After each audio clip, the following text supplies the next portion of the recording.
ഈ വാശിക്ക് ശരിക്കും ഒരു റീസൺ ഉണ്ടോ? അല്ലെങ്കിൽ ഈ വാശിയെ നമ്മൾ എങ്ങനെയാണ് ഹാൻഡിൽ ചെയ്യേണ്ടത്?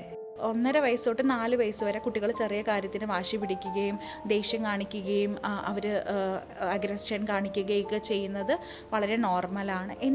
എന്നിരുന്നാലും ഇവർ ഗ്രോ ചെയ്തിട്ടും ഇതിൻ്റെ വാശിയുടെ അതിൻ്റെ നമ്പർ ഓഫ് ടൈംസ് കൂടി വരുവാണെങ്കിൽ നമ്മൾ കുറച്ച് കൺസേൺ ആവണം. രണ്ടാമത്തെ കേസിൽ ഇപ്പോൾ ആ കുട്ടിയുടെ ഒരു വാശി നമുക്ക് പൊതുവേ കുട്ടികളെ ഡിസ്ട്രാക്ട് ചെയ്യാൻ പറ്റും. ഇപ്പോൾ ഒരു വാശി കാണിച്ചാലും മറ്റൊരു കാര്യം പുതിയൊരു കാര്യം കാണിച്ചു കൊടുത്താൽ കുട്ടികൾ ഡിസ്ട്രാക്റ്റഡ് ആവും. പക്ഷേ ഈ കുട്ടി അത്ര സ്റ്റബേണായിട്ട് നിൽക്കുകയാണ്, കുട്ടിയുടെ വാശി ജയിക്കണം എന്നുള്ള സ്റ്റബേണിൽ നിൽക്കുകയാണ്, കുട്ടി ഒട്ടും ഡിസ്ട്രാക്റ്റ് ആവുന്നില്ലെങ്കിൽ അത് നമ്മൾ കൺസേൺ ആവേണ്ട കാര്യം തന്നെയാണ്.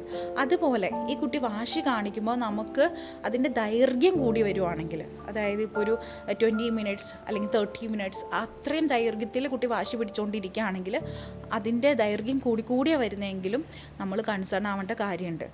മറ്റ് കുട്ടികൾ ഉപദ്രവിക്കുന്നതോ അല്ലെങ്കിൽ സ്വന്തമായിട്ട് ഉപദ്രവിക്കുന്ന ബിഹേവിയറൊക്കെ കൂടിയാ വരുന്നതെങ്കിൽ അത് നമ്മൾ കൺസേൺ ആവണം. ബിക്കോസ് അവിടെ എന്തെങ്കിലും ഒരു അണ്ടർലൈൻ കോസ് അവിടെ ഉണ്ടാവും.